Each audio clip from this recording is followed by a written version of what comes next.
这次我们已经达到了预期的效果，要非常感谢大家的努力。我们联手。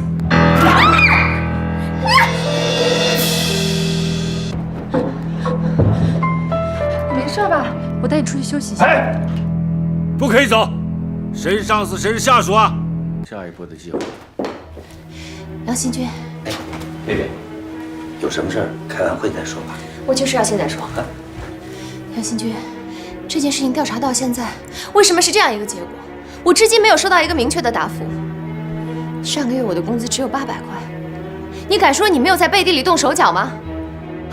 为了你，我在背地里做手脚，你不值得我这样做吧？在市场部工作的时候，我都受过总部的表扬。到底是我不称职，还是你利用我是一个新人怕犯错这样的心理找借口把我给调开？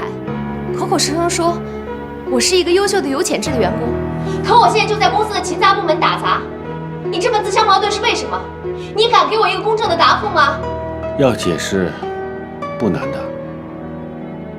人会变的。你以前好不代表你现在好。你看你现在像什么？像泼妇，就证明你心虚，你得不到的东西就恼羞成怒啊，也好，这恰恰就说明我跟他是没有特殊的交情。薇薇，我们的事情私底下解决吧，我想这样才是最好的沟通方式。哎，薇薇，无耻！哎呦，你怎么回事啊？冷静点。薇薇，我警告你，我一而再再而三的让你，就是因为你是个小姑娘，你别得寸进尺。你这个无耻的小人，总有一天遭报应的。够了，林九妮，找个时间去医院做个精神鉴定吧。你已经有伤害他人的倾向，这样下去，公司还敢用你吗？不用这么损我，我没有病，疯的是你们，疯的是这个公司。我要辞职。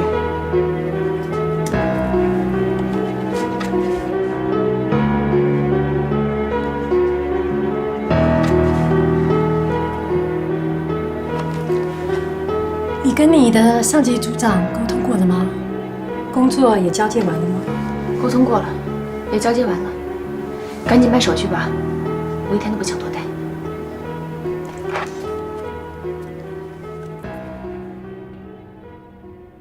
你怎么能说辞就辞职了呢？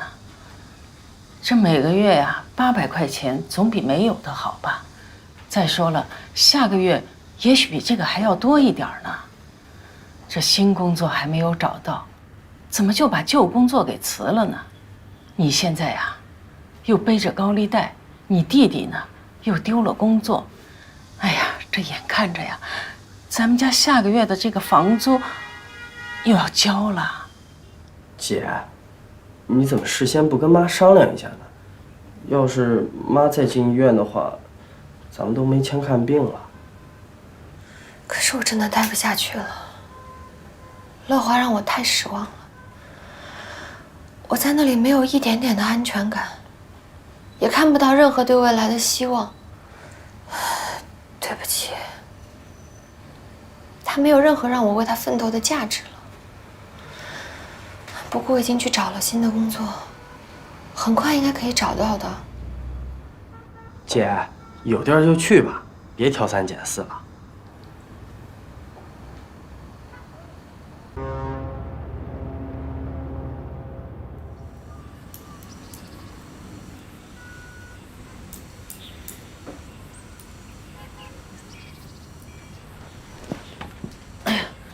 九妮啊，你怎么一宿没睡啊？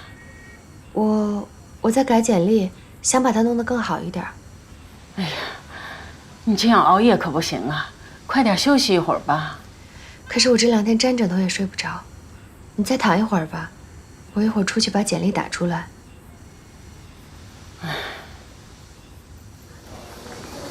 好了，钱，那谢谢，谢谢。不客气。哎呀，九妮啊，你们公司的会计刚才打电话到家里来了，说你欠公司了好多钱，让你还钱呢。怎么可能？我怎么会欠公司的钱呢？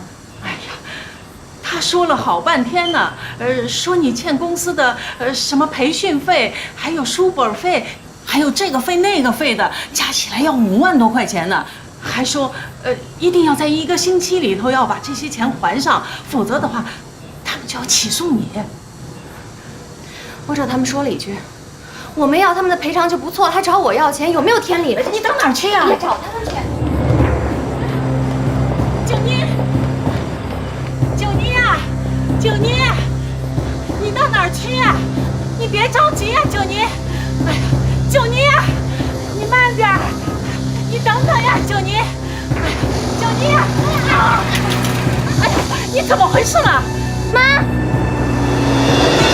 哎呀，九妮，小心！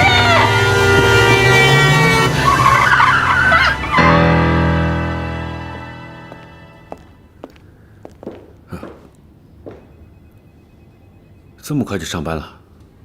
是啊。我其实想去看你的，可是太忙了，真的没空。没事，我挺好的。对了，杨总，我刚好有事想找你聊聊，这么巧在这儿碰到了。既然公司想重点培养我，那销售经理那个位子是不是应该留给我啊？那个位子，我不明白你的意思。不会吧？要不等会儿你们管理层开例会的时候，我跟大家聊聊这件事儿。Angela， 销售经理这个位置，已经有2个副经理打了很久了。你要是不能摆平他们，你就算坐上去，到时候也会被人扒下来，那就会更惨。我既然坐上这个位子，我自然有办法对付他们，这个就不用您操心了吧。Angela， 流产很伤元气，啊，我放你假，回去好好休息。你先想一想，这个位置和你的身体哪个更重要？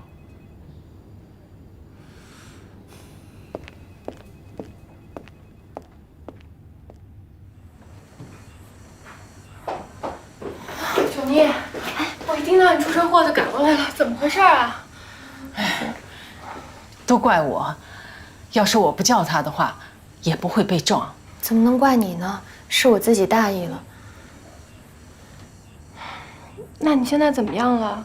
还行吧，就是左手骨折了，要在家休养一段时间。只是我现在刚刚离职，也不知道能不能进社保。最可气的是，公司说还要我赔那5万块钱的培训费。他们这不是抢钱吗？我就不信了，他们那么大公司还跟你计较这点培训费啊！肯定是姓杨的在背后黑你呢。可心，我现在真的到了山穷水尽的地步了，这样子也没法去找新的工作。而且他们还说，我要是1周不能把钱还上，他们要去起诉我。他们还要起诉你，你就不会去起诉他们呀？你是说让我去告公司？我哪有这个能力啊？乐华有专门的法务团队，可是我连个律师都请不起。之前只是为了内部调查，我就差点搞得身败名裂。那你为什么不去申请劳动仲裁啊？你的这件事儿，劳动仲裁完全可以处理的。真的，九妮，我觉得你在理。你们公司不但不应该管你要培训费，还应该报销你这次的医药费，外加再赔你一笔精神损失费。对啊，我怎么没想到这个途径啊？你说，如果我去申请仲裁，我赢的可能性大吗？那当然大了。你想啊，九妮，你在这个公司工作这么久，你天天晚上都加班，你问他们要过加班费吗？你们公司无缘无故就让你贬职了，还降了工资，你这个损失为什么不让公司赔偿你？不说别的，就他们问你要培训费这件事儿本身就很不合理，你就情愿让他们这么欺负你啊？可心啊，我觉得你说的挺对的，我也认为这太不公平了。但是要打官司的话，这要花多少钱呢？这个仲裁什么的，它需要多少钱呢？是啊，就算是仲裁，也得花钱请律师啊。哎，可心啊，你妈妈是个律师，能不能让她帮帮忙，先帮我们打这个官司，等官司打赢了，他们赔了我们的钱，我们再付你妈妈这个律师费。妈，人家白律师是很忙的。我妈那边我得去问一下。不过我妈要是知道你的遭遇，她一定会愿意帮你的。哎，不管怎么说，咨询一下肯定没问题。你要是方便的话，明天我就带你去，咱们好好问一下她接下来该做什么。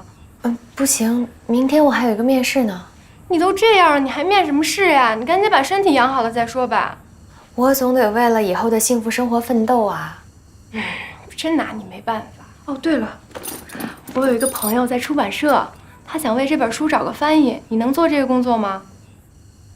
他放心把这份工作交给我做吗？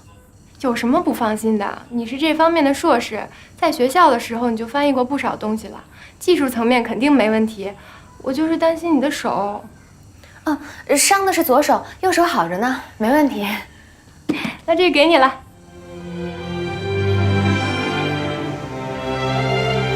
谢谢。这些方面的工作我还是有一些经验的，上岗以后我会努力的。您是担心我的手吗？没问题的，伤的是左手，不会影响工作的。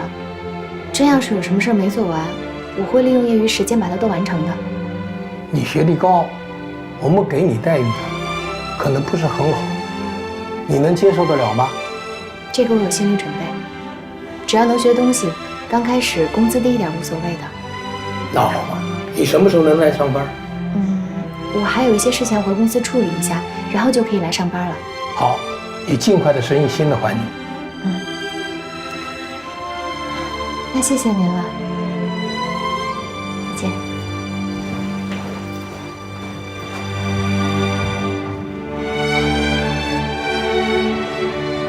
喂，妈，告诉你一个好消息，我找到新工作了，不是外企，是国企的下属单位。放心吧，明天就可以上班了，回去再说。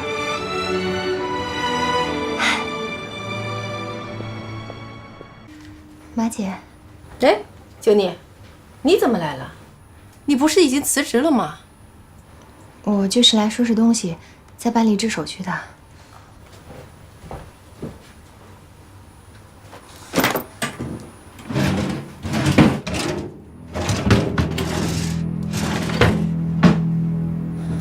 马姐，我的东西呢？有一些书，还有我的笔记本。那些东西啊，我前几天给收拾了。刚好有个新同事要入职，这张桌子也不能一直给你留着呀。那把我的东西放哪儿去了？哎呦，这我哪记得住啊？你让我想想。好像，对了，前几天朱莉的助理过来过，我跟她说起了这事儿，她就把东西拿走了。她来干什么？她把你的电脑拿走了，我怎么知道？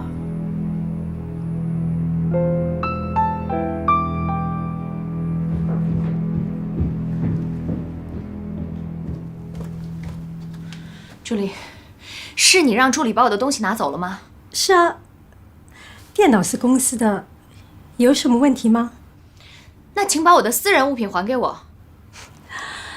Vivian， 我来解释一下。首先呢，公司没有什么责任替离职的员工保管任何他们的东西。另外呢，你的东西我已经检查过了，你那些书可以还给你。至于你的笔记本还有你的日记，你偷看我的日记？什么偷看？我只在检查，我只不希望你把公司的商业秘密带走。那些都是我的个人隐私，请把我的东西还给我。况且什么莫名其妙的商业秘密，我能知道什么商业秘密啊？很抱歉，我找不到了。找不到？你根本就是在撒谎。I'm so sorry。如果你不相信的话，那算了。我知道了，一定是杨新居让你这么做的。我的日记里记了很多对他不利的东西，所以你们就连我的电脑也搬走了。这个是公司的规矩，每一个离职的员工必须清空电脑。可是我还没有离职。好，我现在决定不辞职了，请把我的个人物品还给我，恢复我的电脑。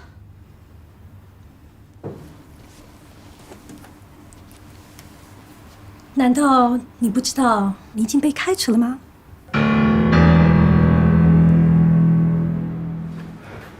妈，我有些事儿要问你。好，日约去吧。妈，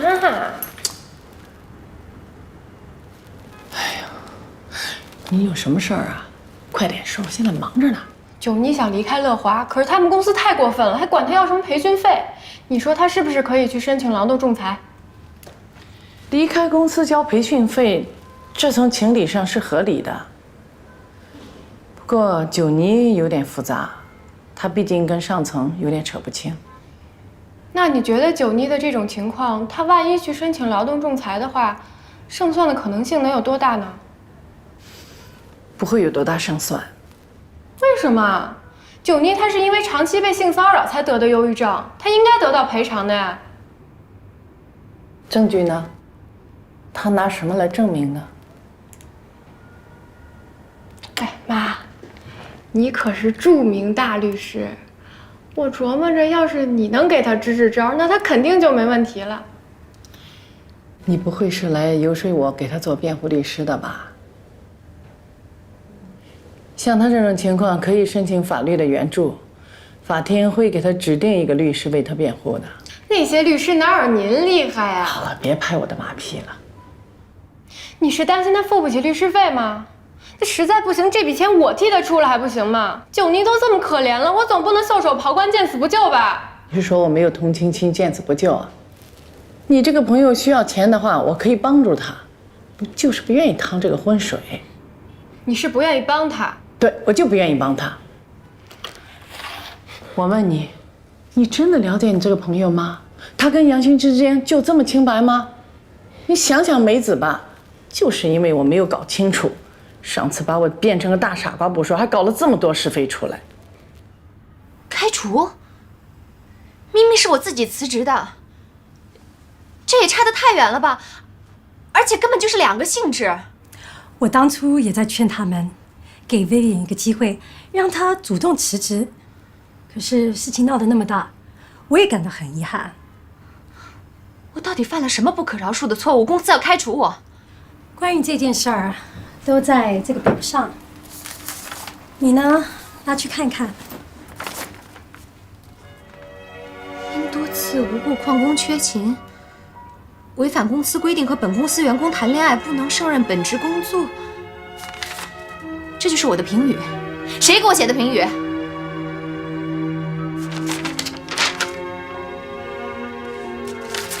这是报复，这明明就是赤裸裸的报复。在上面签字吧，你签字就可以走人了。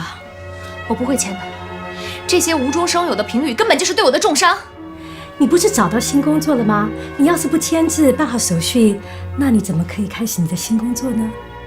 你怎么会知道 ？Vivian， 这个圈并不大，你呢，在你的新公司好好的干吧。你也别怪我，并不是我想为难你，我呢，只是一个具体干活的人。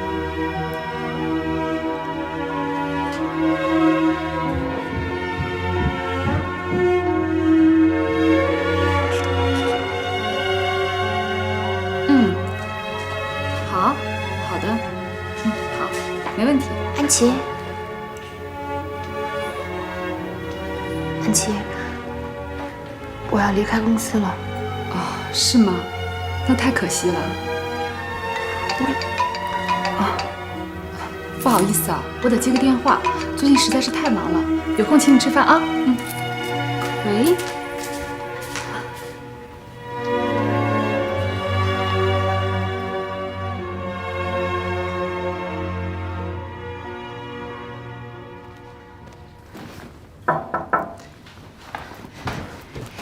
你好，我是来办入职手续的。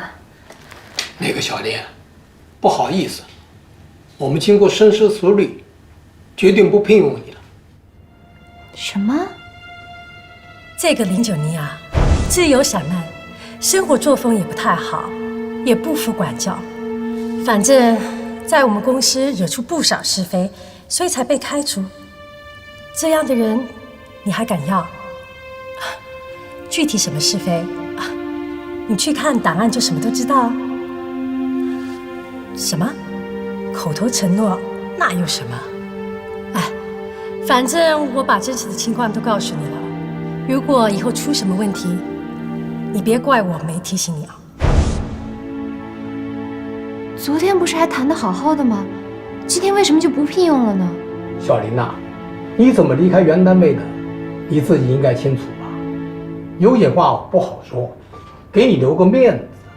不过不要紧，你还年轻，知错能改，前途无量啊。我实在不明白你想说什么，到底怎么了？这些全写在你档案里了，你怎么跟我装糊涂呢？你能不能告诉我，我的档案里究竟写了什么？那好，我告诉你，过去你因为男女关系问题，在原单位受过警告处分，你是不是心存侥幸呐？以为别人不知道？这些全写在你档案里了。我们要招这岗位，需要的是本本分分的人，所以你不合适，请吧。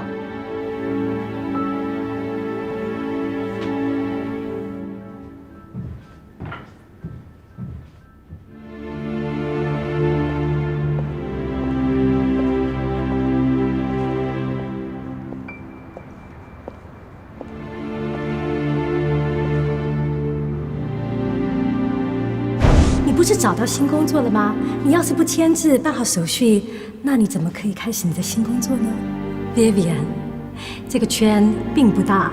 过去你因为男女关系问题，在原单位受过警告处分。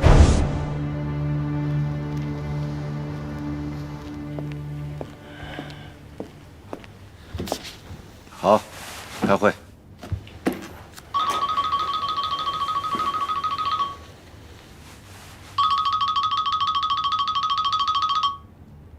大家先看看会议的内容。喂，你堂堂一个跨国公司的老总，居然干出这么卑鄙的事情！我为什么找不到工作？新单位已经同意录用我了，为什么临时变卦？这一切是你在背后搞的鬼吗？跟你说，我现在正在开会，不方便跟你说话啊，以后再说吧。杨新军，你在我的档案里说我有男女关系问题，让人把我的电脑搬走。把我的工作笔记和日记全都扔掉，为什么这么做？我在乐华辛苦工作，就应该得到这样的回报吗？这应该问你自己才对吧？另外，从现在开始，你不要打我手机，因为我会把你列入黑名单里面。除非你想骚扰我。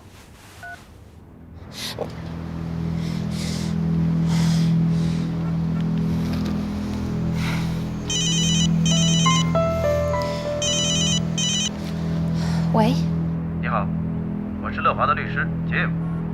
关于你拖欠我们公司培训费的事，现在由我来处理。你说什么？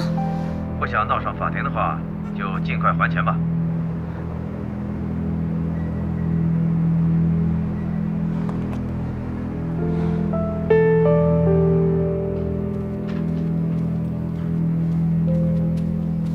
可心，你朋友来找你了。好，谢谢啊。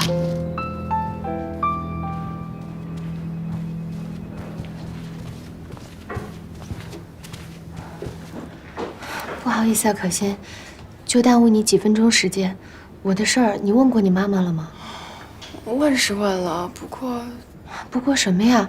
他们的律师都给我打电话了，催着还钱呢。可心，你妈妈到底怎么说啊？我妈的意思是，即使你去劳动仲裁了，也不一定打得赢。再说了，这是一个很复杂的过程，你总不能什么都不干了，也不工作了，就去打官司吧？你看我现在这样，还能去工作吗？况且，今天早上找到的一个工作，又被他们搅黄了。怎么会这样啊？怎么不会这样啊？我原本想，他们但凡给我一条活路，让我开始新的生活，我也不想跟他们纠缠下去。可是现在呢，失业、病痛、负债累累，这就是我生活的现状。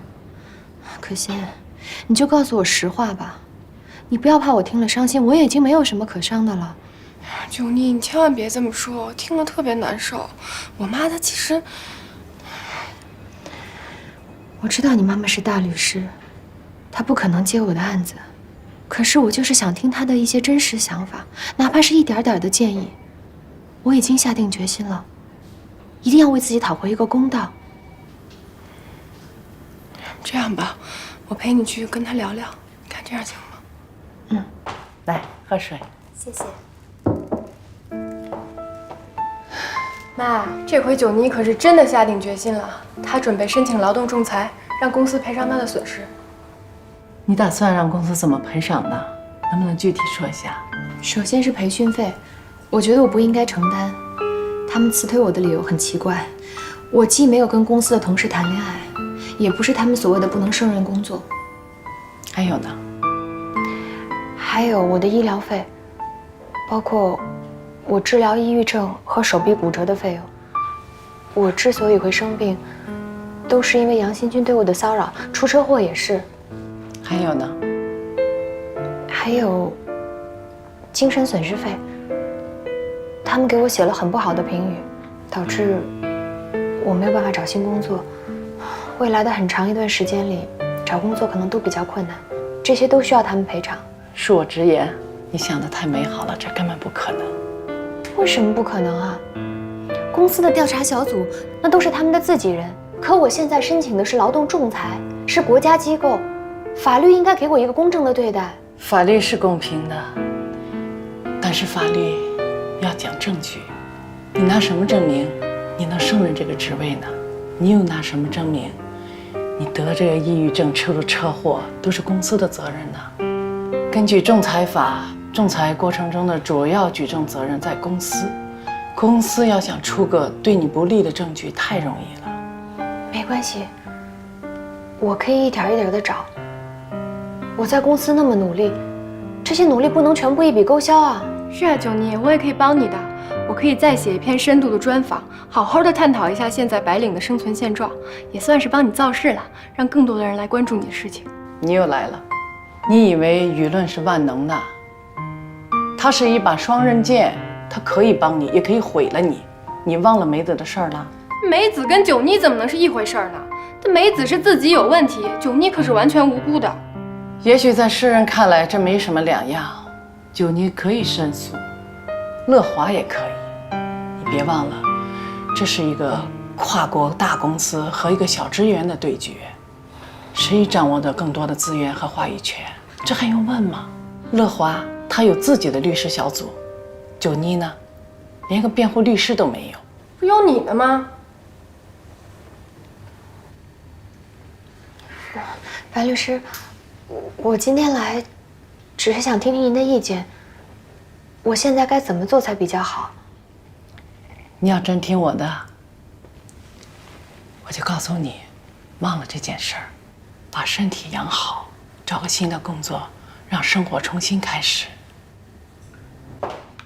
听可心说，你最近经济比较困难，这有一些钱你拿去用。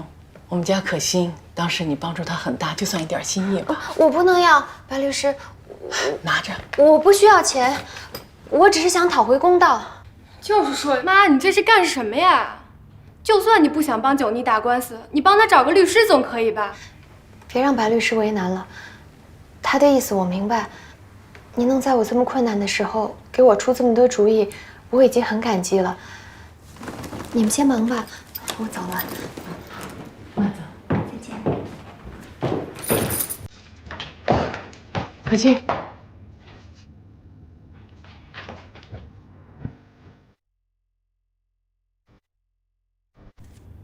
老婆，老婆，老公回来了啊！我给你盛碗汤喝。老婆，我最怕房间里面只有我一个人。你出差的时候我也一个人，越活胆越小了。哎，老婆，这什么东西啊？是你的钱呢？我的钱？你不会是忘了吧？你借给林九妮的钱，她今天还回来了。啊，算他明白事。老婆啊，嘉轩的调查小组今天已经有结果了，他们相信我根本就没有什么性骚扰的事情。可是呢，确实有行为不当，他要我书面向他道歉。就只是书面道歉吗？没有要求其他的赔偿？他们没有说要补偿啊。我觉得这样不太好，因为毕竟是你伤害了他，仅仅书面道歉是不够的。要不我们主动给他们一些经济赔偿。我的好老婆，那我应该赔偿多少？能？哇，你也太慷慨了吧！啊，你知道吗？这样的话，以后公司的女职员都盼着我酒后失德。老婆，你太善良了。那，你看看多少合适，或者是其他方面的补偿。总之啊，得让人看出咱们的诚意，因为毕竟你是公司的总裁，要是不表现出足够的诚意，只怕以后底下的人就不服你了。你说是吧？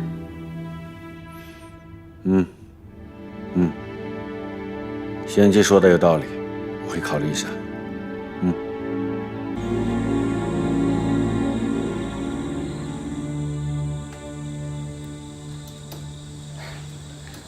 喝点茶吧。谢谢。你这个电脑啊，我不懂，但是你们那个英文字母我还认识的，要不你来说，我帮你把它打进去。妈，有把你教会的时间我自己都弄完了，没问题的，我能行的。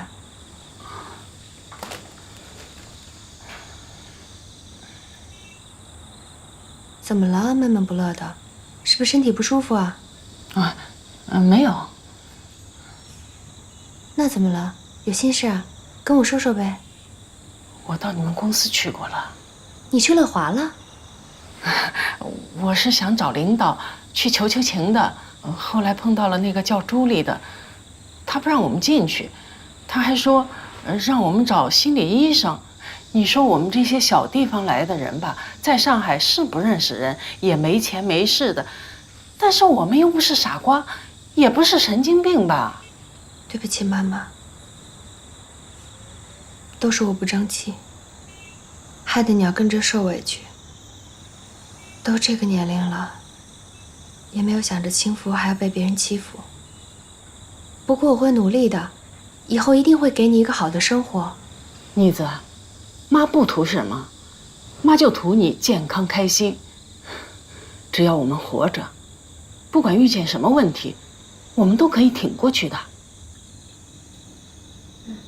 看看吧，我刚从劳动局拿回来的，是 Vivian 的起诉书，还有相关材料的附件。开庭的日子是在月底，没有几天的。你是我们的法律顾问，你说这个事儿应该怎么办？九龄，我们现在需要做的就是尽力举证，就是尽可能的证明我们没有亏待林九妮的。他被开除是他自己的问题，工资被扣是正当合理的。是啊，我也是这么想的。不过有件事比较麻烦 ，Vivian 当初在市场部调到客户部的用户活动中心的事儿，有点说不通。我记得以前不是有人说过把这个用户活动中心归到市场部去吗？有这事吗？是啊，从部门的用途来说，这个提议是非常合理。只是我们一直忙不过来，一直没有做这个调整。不过这个部门一直由老胡来代管。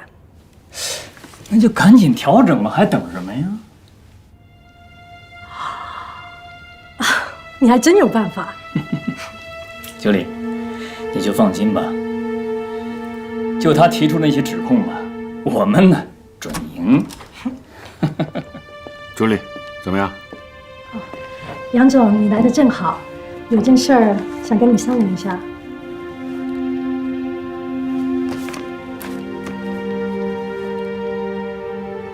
给我看这个干嘛？难道要我陪他吗？不是这个意思，只是想跟你商量一下怎么去应对，还要听俊的意见。怎么应对？笑话，不用应对，只要我们实事求是，把证据交到法庭上面就行了。如果需要的话，我还可以拿出一些证据。没什么事，季梦，我先走了。好。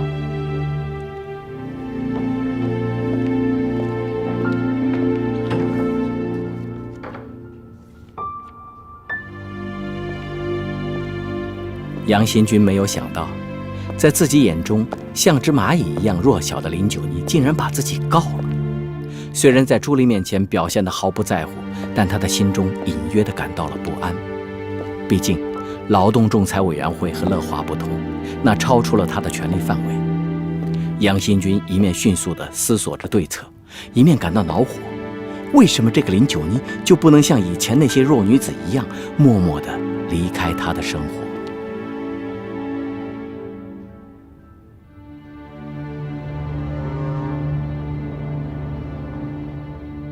支持劳动者拿回自己应得的权益。我们杂志社没委屈你吧？啊？我说的不是我自己的事儿，我在说我最近关注的一个案件，是关于劳动者维权的。说来听听，是农民工的？这件事儿就说来话长了，而且相当复杂。故事的主角是天之骄子，名牌大学的硕士毕业生。名校硕士生维权，有点意思，挺有新闻价值的。可惜这件事儿发生在当事人身上就不那么有意思了。我现在也只能用这种方式来声援和造势。等这件事情有了真正的定论了以后，我要好好的写一篇文章报道一下。哎，主编，你帮我转发一下吧。我没搞清楚什么状况，用我的真名不合适吧？要不用我的小号给你转？主编，你还有小号呢？当然了，你不是说我不是一个刻板的人吗？我有几十个小号。新媒体时代，我这个老家伙啊，要向你们年轻人学几招。那就谢谢主编了，我要让大家多关注这个微博，多来转发它，让它成为新闻的焦点。好。等一下，接个电话啊。喂，安琪，我能约你出来见个面吗？我最近挺忙的，不过没多大问题。那就好，不过去你们公司我不太方便，我们就在老地方见吧，我在这等你。嗨，瞧你说的，就这么定了。拜拜。马上要飞巴黎了，还约谁啊？没有，当然是去机场了。走吧。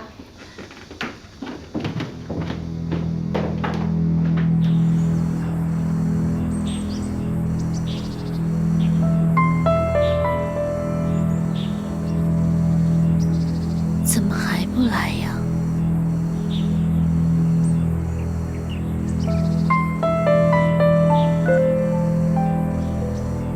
您好，您所拨打的电话已关机。去哪儿了？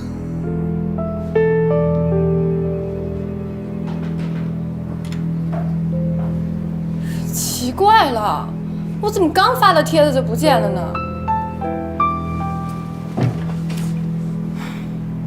怎么会不见了呢？这就是不见了，居然被删了，岂有此理！这活见鬼了，怎么这样啊？你们快过来看呀！气死我了！我本来想微博和论坛双管齐下，没想到那论坛上刚发的帖子就不见了。我的微博居然被封了！被封了？被封总需要理由吧？他们给我发信了。对不起，您的微博涉及到不当不实的虚假消息，被人投诉。我发什么虚假消息了？我只不过提到乐华而已。看来对方的公关很迅速啊。不过，纸是包不住火的。可心，这样吧，你再多注册几个账号，重新发。可心，我们都支持你。喂，马健。九妮，我本来约好安琪见面的，可是他没有来，而且手机还是关机的，不会出什么事儿了吧？他应该不会出事。你在哪儿？我去找你。行，那你过来吧。胳膊好点了吗？医生让我好好休息，可你也知道，遇到这么多事儿，我怎么可能待在家里呢？有什么事需要我帮助的话，尽管说吧。谢谢你啊。可是你说，安琪她要出国？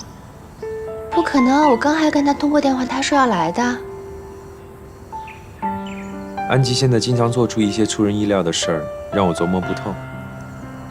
你知道吗？安琪又搬家了。搬家？我不知道啊。有些事情吧，我真的不想说，说了就好像我一个大男人老喜欢在人背后说是非似的。但是，你现在对安琪真的是一点都不了解。你这话是什么意思啊？算了，你找他有什么事吗？我就是想请他帮我作证，证明我在办公室既没有跟别人谈恋爱，也不是不能胜任工作。如果有可能的话，我想让他帮我证明杨新军对我做的一切。你觉得他会出庭帮你作证吗？为什么不可能？即便安琪她最近有些奇怪，我俩也不像以前走得那么近了，但我觉得关键时刻她还是会帮我的。好吧，反正我也想找安琪好好聊一聊。我送你回去吧，安琪她不会来了。安琪为什么会这样对我呢？是不是我做了什么事情惹她生气了？有些事情以后再说吧。不行，我现在需要的是证人和证据。现在除了安琪、乐华，其他没有人会帮我了。况且我电脑里的东西被他们删掉了，日记本也被杨新军拿走了。电脑里的那些数据，我可以想想办法。对呀，你是 CIO， 技术上的事儿难不倒你的。只是这么做合适吗？老公，吃饭了？不吃了。怎么了？被你说中了。那个薇婉呢？他不满调查小组出的结果，还在告。你知道吗？其实啊。他是因为几次旷工违纪，所以才被开除的。可是现在他反过来要告公司，他说公司对他待遇不公平。真没想到他还这么较真儿啊！那公司对这件事情是怎么处理的？公司会有人处理的，这个你不要操心了。可是呢，我觉得特别的烦。他还想让公司赔偿，真当公司是金矿啊！那开除林九妮到底符不符合公司的规定呢？是开除他是我签的字，可是必须要经过人力资源部他们去考核他的工作表现才行嘛。乐华是有一个非常完善的管理制度的，不会冤枉一个勤奋的员工，也不会放过一个懈怠的员工。那你有什么可烦的呢？兵来将挡，水来土掩，哪个大公司没有点鸡零狗碎的事儿？这也是啊，一语点醒梦中人。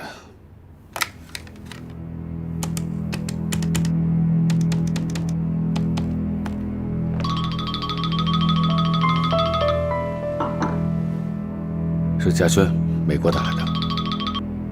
喂，嘉轩。老杨，怎么你们那边又出现状况了？听说那个林九妮把公司给告了。哎，你别大惊小怪好不好？不是我大惊小怪，是 David， 他也不知道从哪知道了你的这些花边新闻，而且全跟老头子说了。老头子对你非常的不满意。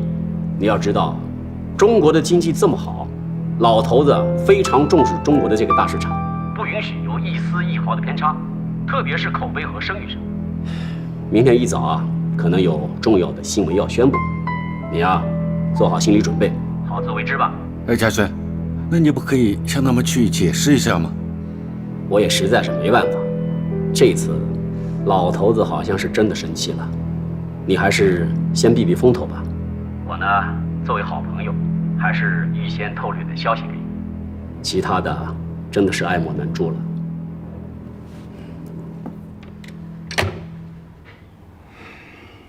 怎么样？他怎么说呀？难道是周把信息透露出去了？可是老头子的性格必须要有证据才行啊，他怎么能让老头子相信呢？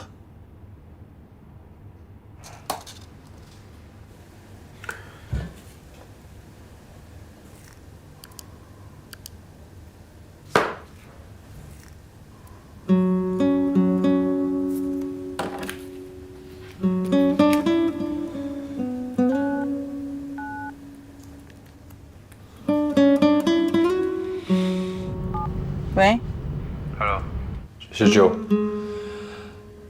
我有个问题想问你一下，如果有一天你取代杨新军做乐华的总裁，你会延续他的理念和方针吗 ？Joe， 你这什么意思啊？我只是说如果。你在给我做模拟压力测试吗？好，如果杨新军的管理模式和经营理念能使乐华的业绩蒸蒸日上，树立公司的口碑，扩大影响的话，我觉得就没有必要进行大的修整，可以继续沿用。不管是谁继任，都应该是就事论事，而不是因人废事。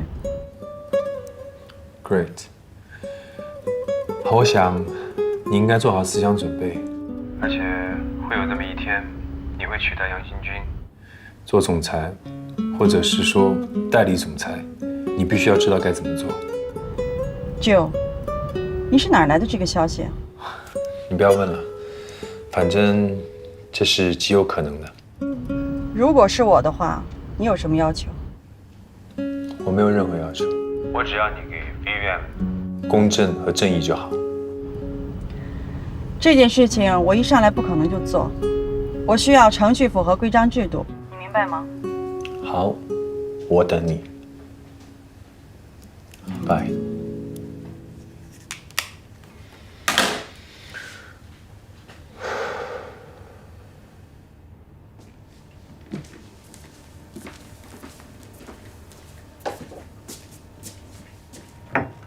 小心烫着啊！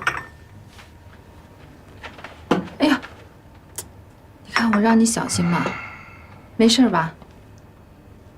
没事。嘉轩又说什么了？你又开始加班了？他没说明，可是他的意思是，老头子应该会动一动我。动一动你？怎么动啊？估计是又派调查小组，或者是被停职吧。所以现在手头上的工作，我必须要把它先整理一下，能了结的尽量了结，不然被调查的时候就耽误了。你为乐华这么尽心尽力的，老头子也应该知道，不会停职吧？尽力而为吧。怎么回事啊？杨总被裁了，李家代理，这是够情况的。原总裁是他活该，市场总监李家暂时代理。家站代。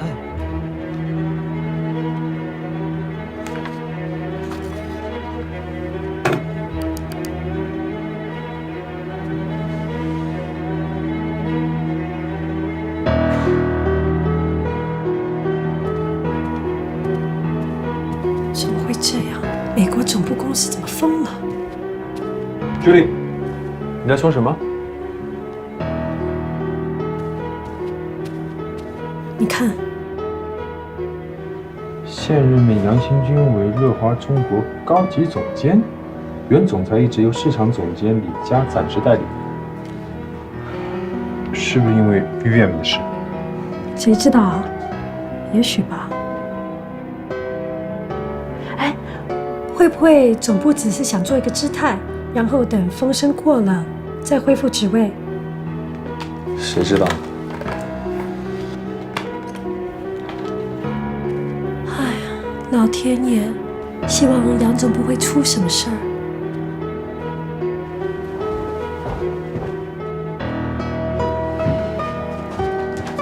嘘，杨总，看见这个文件没？是啊，这不一早上都闷在里头了吗？到现在谁也不见，估计生闷气呢。我进去看看。也好。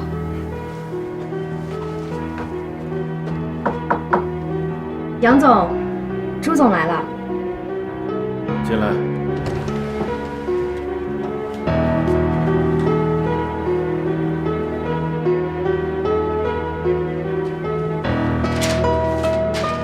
杨总，等不及了，要撵人了，不相信我会回来吗？你永远是我的 boss， 我也很意外，总部的决定，离了你，乐华怎么办呢？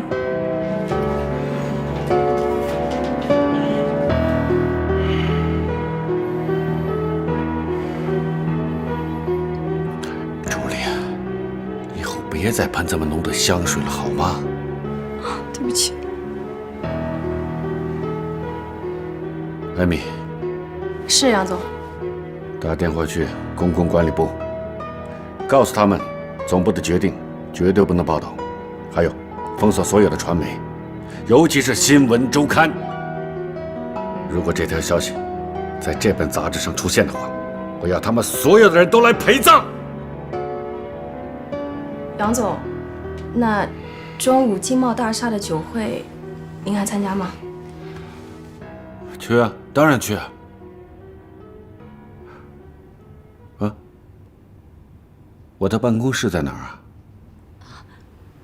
杨总，你真的要接受他任命吗？总部的任命当然要接受了。可是他们的任命有问题，是错的。可是我们现在只有一条路，就是必须要跟总部正常的沟通。我们要维护我们总部的威严，还有我们乐华正常的运作，明白吗？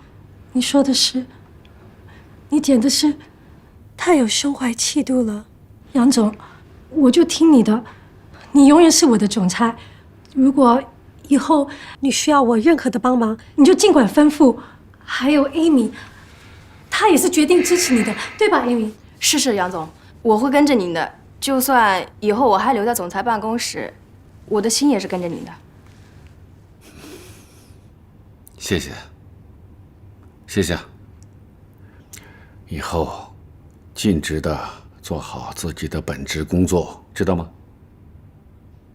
我的办公室在哪儿？原则来说，你和 Grace 的办公室要交换，可是他的办公室那个采光又不好，面积又小，而且在机房的楼上有辐射。没问题，就这个地方，给弄好了，通知艾米。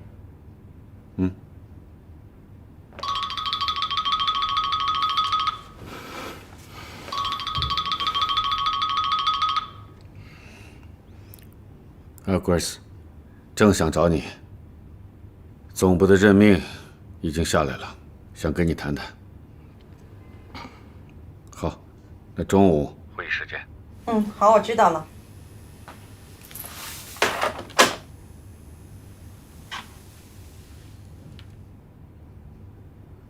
怎么，还不去收拾啊？我现在就走了。朱莉，听着，委婉的仲裁案，好好帮我准备好，我必须要赢。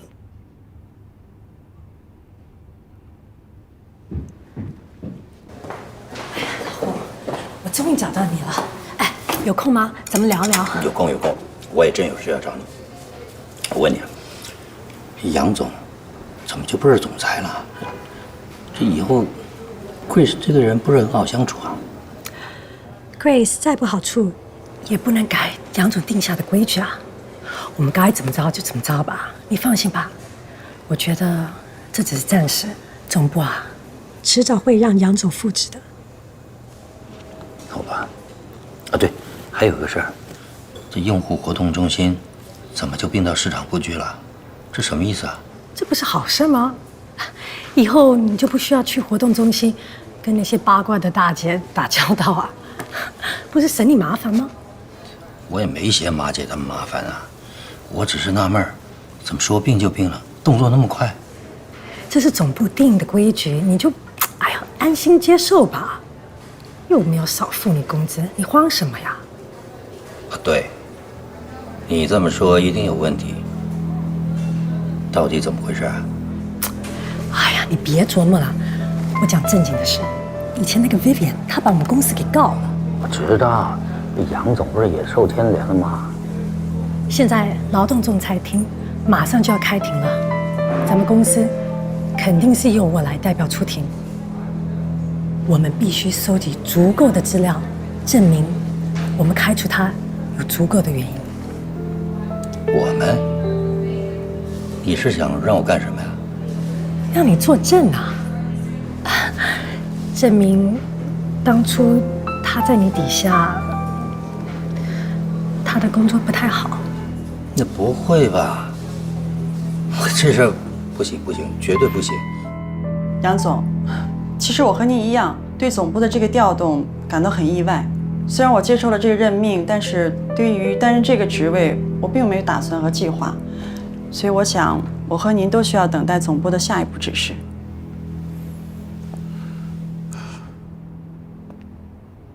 我对高级总监这个职位非常迷茫，我的手头上还有很多工作，尤其是明年和政府合作的那个项目，还有几个是为了我们乐华再进一步发展的项目。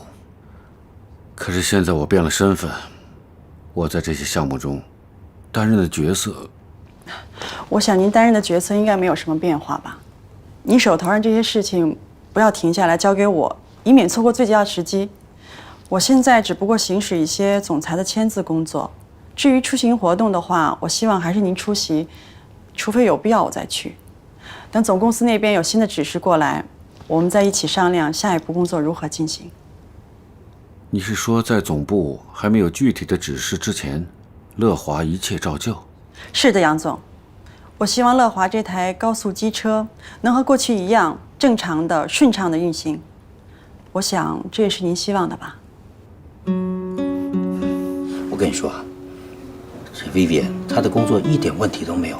你想想看，她每天来的最早，走的最晚，干的活最多，又特快特好，那我说她什么呀？你们这样做也太狠了吧！你们把她开除也就算了，连我这老头你也把我推上去做伪证，哼，真是的！你也不怕我良心不安？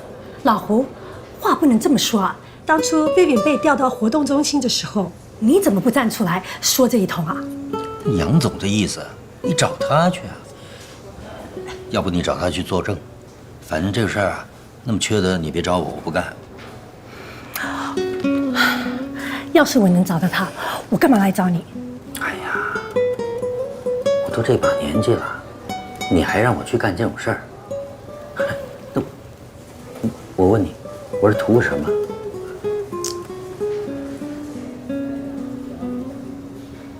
我算是搞明白了。好，用户活动中心并到市场部去，就是为了这个官司，对吧？你们也算是够歹毒的了。瞧你说的，还不是为了公司吗？好，直话直说吧，让你出庭作证，你要谈什么条件？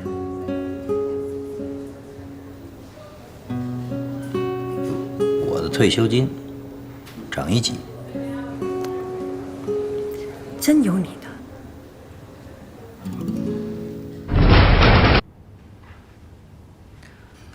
老公，你冷静点儿，这算什么大不了的事儿吗？不就是一个小姑娘要求劳动仲裁吗？那比起当年乐华在中国创业时的惊涛骇浪，根本就不算件事儿嘛。老婆，我在公司里面憋了1天了，你让我回来发泄一下好吗？如果这件事被美国总公司知道的话，就不是小事。我现在被调职，总裁位置没了。如果我还镇定的话，我就是神了。我现在只想把这个Vivian给解决掉。老公啊，违法的事儿咱可不能想。这个林九妮呢，看上去文文弱弱的，可是她骨子里有股不屈不挠的韧劲儿。虽然不是你的对手，咱们也不能轻视她，啊。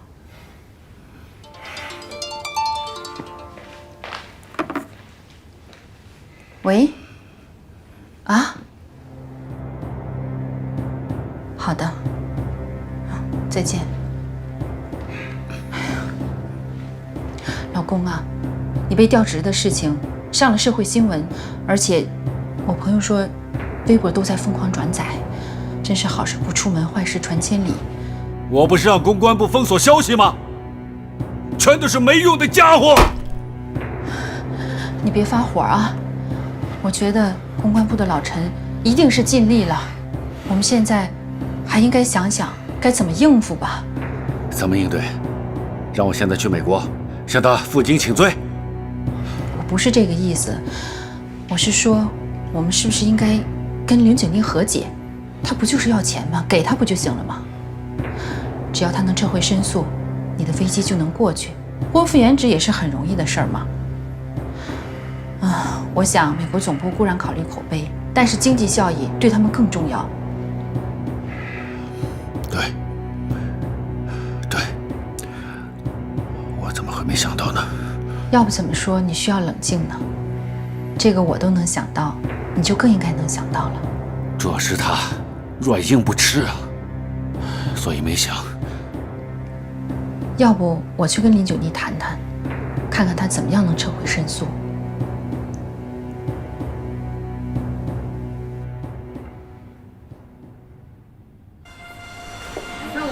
哎，大姐，我想问一下，您知道林九妮家吗？不太清楚。哦，谢谢啊。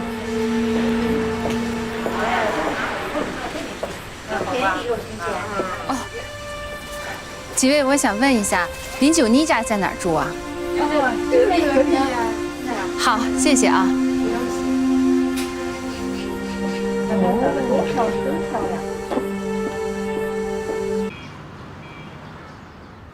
我这边的材料准备的差不多了。培训课的发票可以证明我们确实在林九妮的身上花了很多的培训成本。正式的雇佣合同上的细则说的也非常的清楚，请病假拿不到工资，缺勤太多有罚款，这个都是很容易解释清楚的。我们没有克扣林九妮的工资。我也整理一下上次调查小组的所有的会议记录，可以证明林九妮的忧郁症和车祸没有和我们直接的关系。另外，他的直接主管愿意出来证明他的不诚资。他们肯定会搬出劳动法来。那就让他们拿出证据哦，你放心吧，他们拿不出来的。哦，对了，谁能证明林九妮的办公室恋情呢？当初那个举报的人，不过他现在偏偏在这个时段去放年假了，真急死我了。一直联系不上吗？希望他在开庭之前可以回来，他的证词非常关键。